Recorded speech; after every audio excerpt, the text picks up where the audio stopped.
This took place a few summers back when I was visiting my folks. I had left home for college 3 years earlier, but still spent summers with them. It was a 4-month break, and at one point, my parents went to visit my older sister in another city. Because of that, I would be staying at the house alone. My parents also owned a cabin about 5 hours away by car. They had bought it after I moved out, so I wasn't too familiar with the place, having only been there a few times, and never by myself. I asked if I could stay there instead of being stuck at home since that would be boring. They agreed, so that's what I did. My parents left on a Saturday morning, and I headed to the cabin later that afternoon. When I arrived, there was still enough daylight left for me to settle in before nightfall. The cabin was fairly secluded and mostly off-grid. Running water was limited, and the house itself was quite old, originally built in the 1920s. The exterior had wooden planks that gave it the look of a log cabin, though it wasn't one. A creaky wooden porch wrapped around the front, with one of the planks missing on the left side. My dad had been planning some renovations, including a septic system upgrade, but hadn't gotten around to them yet. The cabin was reachable by car, and the last mile of the road was private, leading only to our property. That meant there was no reason for anyone else to be in the area. That being said, the road was manageable as long as it didn't rain. The next afternoon, I was sitting in the living room when I suddenly heard a knock at the door. Completely caught me off guard because I didn't think anyone else was nearby. The only people who knew I was there were my parents. Standing outside was a man I didn't recognize. He looked a little unkempt but not immediately threatening. I opened the door just a crack and asked what he needed. I assumed he might be a neighbor and didn't want to be rude. If it had been later in the evening, I probably wouldn't have answered, but it was only around 2 in the afternoon, so I wasn't too worried. I opened the main door slightly wider but kept the screen door shut. As soon as I did, the man gave me an odd smile and claimed he was lost and needed directions. Even though it seemed strange, I told him how to get back to the main road, which was more or less a straight path. It would take him at least an hour on foot, though, which made me wonder how he had ended up all the way out here in the first place. While we talked, I noticed him glancing over my shoulder into the cabin, as if he was inspecting the place. That made me uneasy. However, after a brief conversation, he turned around and walked off, following the only road leading away. I watched him until he disappeared from sight. Even though the whole interaction felt off, it wasn't enough to raise immediate alarm bells. The local police weren't reliable that far out, but my dad kept a gun in the bedroom for emergencies. The first time I ever visited the cabin, he had taught me how to use it. I didn't want things to come to that, but knowing it was there gave me some reassurance. That night, I was in the living room watching an old VHS tape on the outdated TV. When the movie was almost over, I decided to step outside for a smoke. My parents would know if I did it inside, so I had a usual spot on the property, a small clearing with a pond next to it. I slipped on my shoes and headed outside. It was around 10 at night, so the woods were dark. My flashlight was strong enough to light the way as I walked down the path. When I reached the clearing, I set the flashlight on the ground, aiming it upward. It provided just enough light to see a little around me. After a few minutes, I heard movement in the trees. I could tell immediately that it was a person. Before I even had time to react, a man stepped out of the shadows. It was the same guy who had knocked on my door earlier. I was about to say something, but before I could, he lunged at me. My cigarette fell to the ground next to my flashlight as we struggled. I accidentally kicked the light over, and it landed on its side, pointing away from us. Suddenly, everything was nearly pitch black. The entire fight was a blur. I couldn't see much, had no idea how badly I was getting hit, and didn't know if he was armed.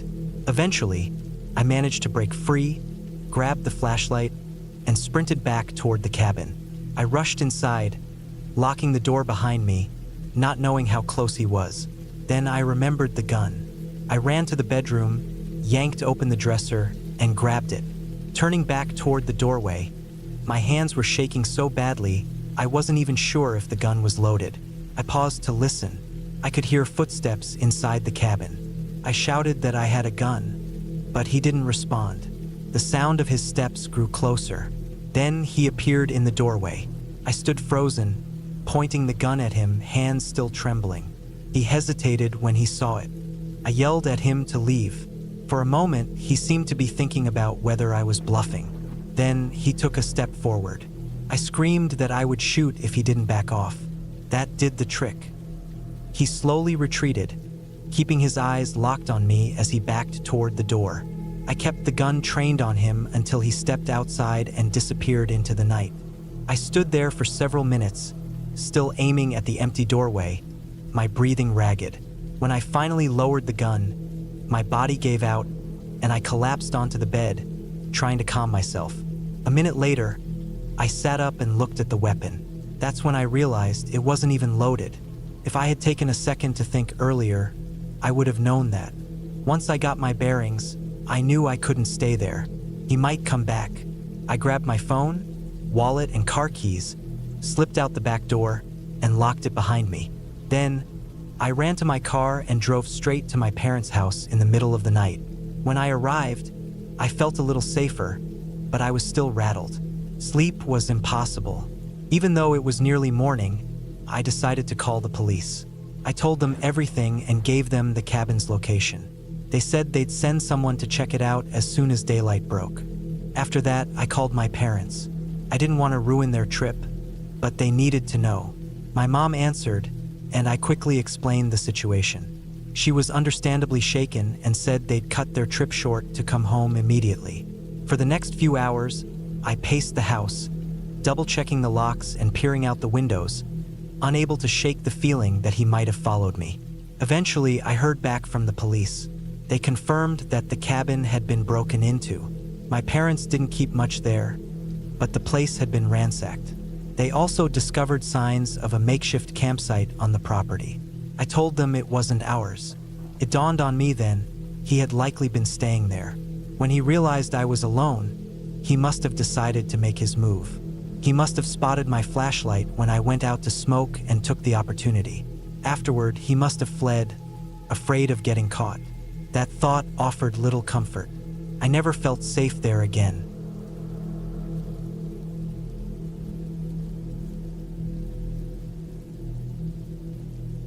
When I was 11 years old, my father decided that we should take a summer trip together. I was still in elementary school, but since it was July, I was on break. My dad was usually busy with work, but he would take time off whenever I was out of school so we could do something together. When I was younger, I spent most of my free time indoors playing video games, so my dad wanted to get me outside for a change. That's why he rented a cabin out in a secluded area, hoping it would be a good way to get me away from the screen. It was just the two of us. The idea of staying in nature seemed exciting, and I wasn't upset about it or anything since I liked spending time with my dad. We drove out to the cabin in my dad's work truck. He was a supervisor at a construction firm, and they let him use the vehicle whenever he needed. It was basically like his own personal car. The truck was messy when we got in. My dad was pretty unorganized with work documents, so there were scattered papers all over the place. The trip was long, taking most of the day, but eventually we arrived. The last stretch of the drive was a dirt road leading up to the cabin, probably 2 or 3 miles long. I think the land was private property. On the way, we passed another truck going the opposite direction. My dad waved politely, but I didn't see who was inside. When we reached the cabin, it looked decent but was very isolated, surrounded by thick trees. It was small but more than enough for the two of us. One thing I remember clearly was the loft where I got to sleep. It was a tight space, but I thought it was cool at the time. My dad took the main bedroom while I slept upstairs. Aside from that, the cabin had a small kitchen, a couch, and one proper bedroom. On the first day, we spent time exploring the area. I think my dad really wanted to teach me about nature while we were there. He had been an outdoor guide when he was younger, but I got the feeling he was a little out of practice. That evening, we decided to build a fire. He tried using a fire bow at first, but after a few failed attempts, he gave up and used a lighter instead. My dad seemed happy to be there, and so was I, even though I missed my video games a little. That night, we cooked food over the fire and talked about all sorts of things. My dad shared stories from his childhood, and I listened, feeling closer to him than I had in a long time. It was a nice evening, and before long, it got late. We went inside, and I climbed up to the loft while my dad stayed up reading on the couch. Since the loft was open to the rest of the cabin, I could see him below me. He only had a small lamp on, so the room was dim. I was lying in bed, struggling to fall asleep when I heard a knock on the front door. It was faint but impossible to ignore. I knew it wasn't just the wind. I glanced down at my dad, and it was clear he had heard it too. He looked up from his book, his expression suddenly serious. He got up and quietly approached the door. I pretended to be asleep, watching him through half-closed eyes. He didn't say anything or open the door, just stood there listening. After a moment, he turned off the lamp and went back to the couch, still holding his book. Eventually, I drifted off to sleep. In the morning, I woke up to find my dad still on the couch, sitting upright with his eyes closed. I climbed down from the loft, walked around for a bit, and then went to wake him up. The moment he saw me, he told me we needed to leave. His face was tense, and I could tell something was wrong. I asked what was going on, but he just told me not to worry. I had a feeling it had to do with what happened the night before. If some stranger had been hanging around, it made sense that he'd want to leave. My dad packed our things quickly, not even bothering to make breakfast. As soon as we stepped outside, I saw that the truck had been completely trashed. The tires were slashed, and the windows were shattered. What happened? I asked, but my dad just shook his head. He didn't seem to have an answer. He told me to stay put and walked over to the truck. A minute later, he came back holding some crumpled papers. I assumed they were important work documents. I asked if anything was stolen, but he didn't reply. With the truck wrecked, we had no choice but to walk back to the main road. The idea of walking through the woods made me nervous, but my dad stayed calm, which helped me relax a little. We stuck to the dirt road leading away from the cabin. The walk felt long, and I kept glancing around, worried that whoever had damaged the truck might still be out there. My dad kept a brisk pace, and even though I was getting tired, I stayed right behind him. After nearly an hour, we reached the highway. My feet were aching, but seeing the paved road was a huge relief. We stood there for a while, hoping a car would pass by. Eventually, a pickup truck appeared in the distance. My dad waved it down, and the driver, an older man, stopped to ask if we needed help. My dad briefly explained our situation, and the man offered us a ride to the nearest town. During the drive, he chatted with my dad while I sat quietly, listening. My dad avoided talking about the previous night, and I could tell he didn't want to discuss it in front of me. When we reached town, the man dropped us off at a small diner so we could call for help. We thanked him, and he wished us well before driving away. My dad called the police first, then arranged for a tow truck to get us home. While we waited in the diner, I finally asked him what had happened. He looked at me seriously and admitted that he didn't know. He said he never heard anything after the knock, but he might have fallen asleep at some point. After everything was said and done, my dad and I never talked about that trip again. For a while, I thought maybe we were targeted for some reason, maybe because of my dad's work papers. But as I got older, I realized that didn't make sense. He was important at his job, but he wasn't a big executive or anything. The papers probably weren't valuable to anyone else. In the end, it was probably just some random troublemaker or a group of reckless kids. We never found out for sure, but given how remote the place was, I always suspected it had something to do with the truck we passed on the way in.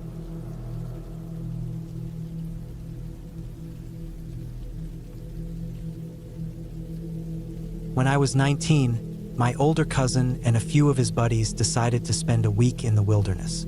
We rented a cabin through a vacation rental site, and it was in a pretty isolated location. It was summertime, and we were all free from school. I had just graduated high school and was preparing to start college in the fall. My cousin and his friends were entering their final year of university. The cabin was a small, single-story structure with a cozy front porch. A couple of old rocking chairs sat next to the door, making it easy to picture an elderly couple enjoying the view.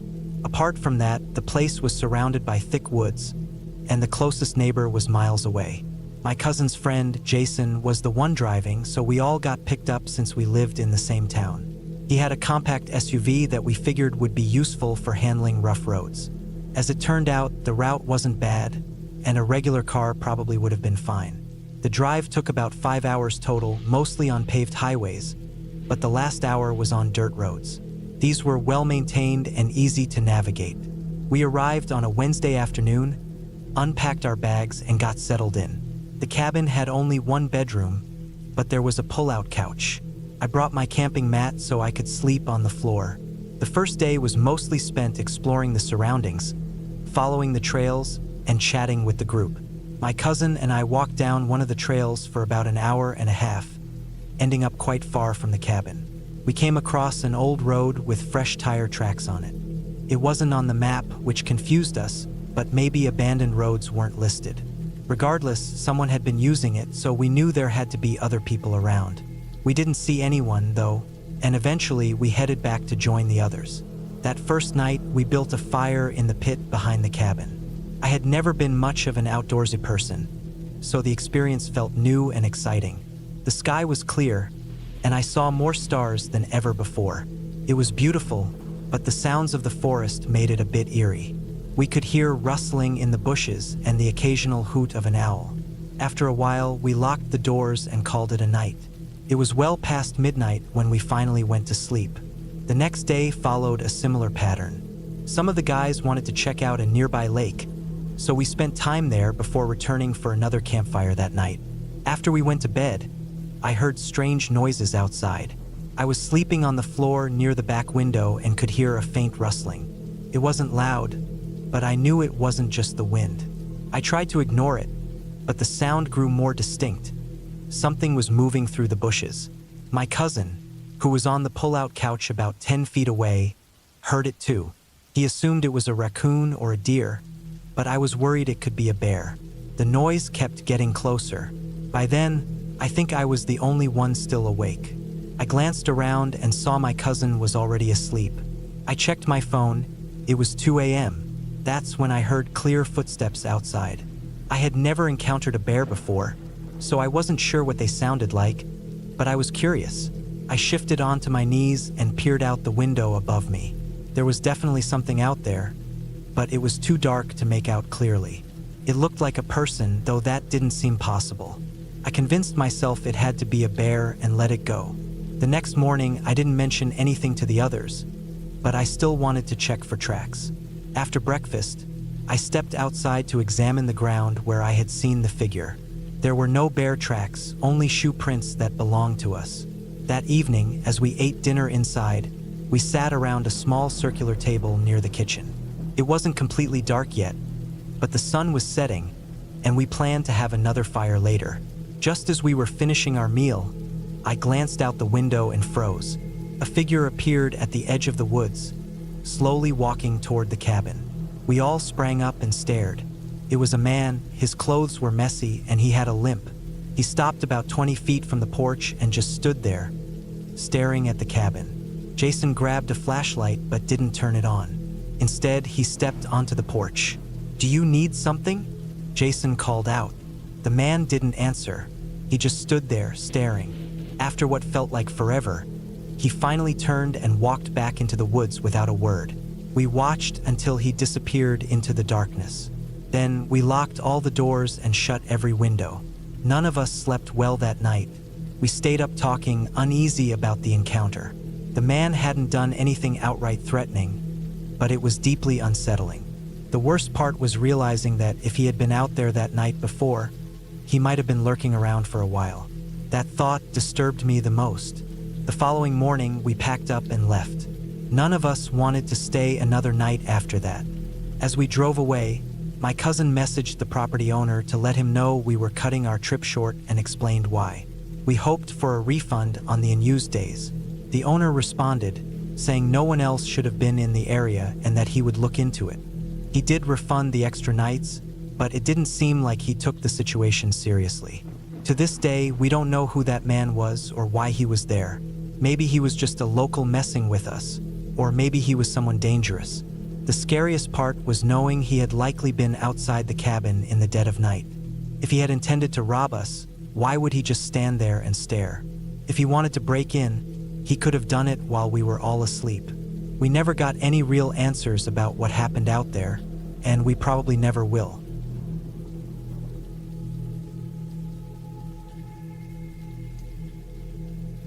I'm a guy, and this happened when I was 26.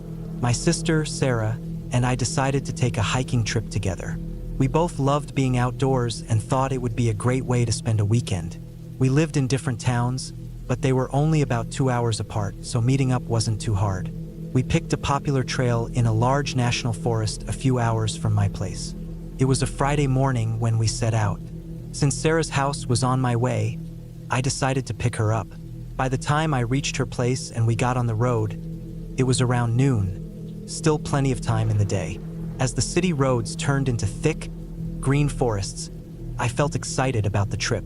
We planned to stay 2 nights out there with no strict plans, just exploring at our own pace. The forest had miles of trails, more than anyone could see in a lifetime, but we weren't worried since I had a map and GPS to keep us on track. We parked at the designated lot, which had a small, abandoned-looking information center.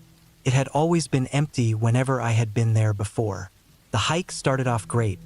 The weather was perfect, and the forest was peaceful. For the first few hours, we were on a well-traveled path where we passed other hikers, families, and older folks out for a stroll. We stopped a few times to take pictures and chat, but kept a steady pace. By evening, we found a nice spot to set up camp and settled in for the night. The next morning, we woke up early and covered a lot of ground. We picked a different route from the ones we'd taken before, and by midday, we were completely alone. It had been hours since we'd seen another person, which was exactly what we wanted. After hiking for a couple more hours, we decided to take a break by a small stream. While we were resting, Sarah noticed a narrow, overgrown path leading away from the main trail. She was curious and suggested we check it out. I looked at my map, but the path wasn't marked. When I stepped closer, I could see it was there, but clearly not used much. Our curiosity got the better of us, so we packed up and started following it. As we walked, the trail became more overgrown, almost disappearing at times. Occasionally, we spotted faded markers, so we knew we weren't completely lost. Sarah was eager to keep going, and I was too. About an hour in, we stumbled upon an old, crumbling cabin hidden deep in the woods. There was a small clearing around it, and when we stepped into it, the structure loomed over us. The windows were shattered, and parts of the roof had caved in. We wandered around the outside for a bit, looking in through the broken windows. Inside, everything was rotting and covered in dust. But what caught our attention were the fresh tire tracks in the dirt around the cabin. They stood out clearly, meaning someone had been there recently. That was surprising because we thought we were far from any roads. The tracks looked like they came from an ATV, not a regular car, but it was strange nonetheless. Despite the eerie feeling, we wanted to check it out a little more. So we cautiously stepped inside through the front door. The wooden floors were soft and unstable, making every step risky. Everything inside was old and falling apart except for one thing, a large duffel bag sitting in the corner. It was the only object that didn't seem like it belonged. I looked at Sarah, and she looked back, both of us realizing that someone had stashed it there recently. We knew we probably shouldn't mess with it, but curiosity got the best of us. I walked over, unzipped the top, and as soon as I saw what was inside, I knew we needed to get out, fast. The bag was packed with guns. I didn't take a closer look, just zipped it up quickly and told Sarah to run. She hadn't seen what was inside and was confused, but she followed me anyway. Once we were back in the woods, I felt slightly relieved but still on edge, afraid that someone might be nearby. We pushed forward until we finally reached the main trail. Only then did we start to relax a little. It was getting dark, so we found a spot to camp for the night. Even though we were away from the cabin, the thought of someone coming after us kept me on edge. We talked about it around the fire, trying to make sense of what we had found. The most likely explanation was that criminals were using that shack for something illegal. We were lucky we hadn't run into anyone while we were there. That night, I barely slept, half expecting someone to find us. By morning, we packed up and hiked out quickly. It was already our last day, but we moved faster than usual, not stopping much until we reached the parking lot. As we neared the trailhead, we saw families and groups enjoying their hikes, completely unaware of what was deeper in the woods. We reported what we found to the authorities. They said they'd check it out. When I followed up later, They told me the cabin was empty. That could only mean that whoever left the bag had come back for it before the police got there. To this day, Sarah and I still talk about that trip. Every time we do, we get chills. We've come across wild animals before, even bears, but nothing has ever scared us as much as what we found that day. Because no matter where you go, the most dangerous thing is always other people.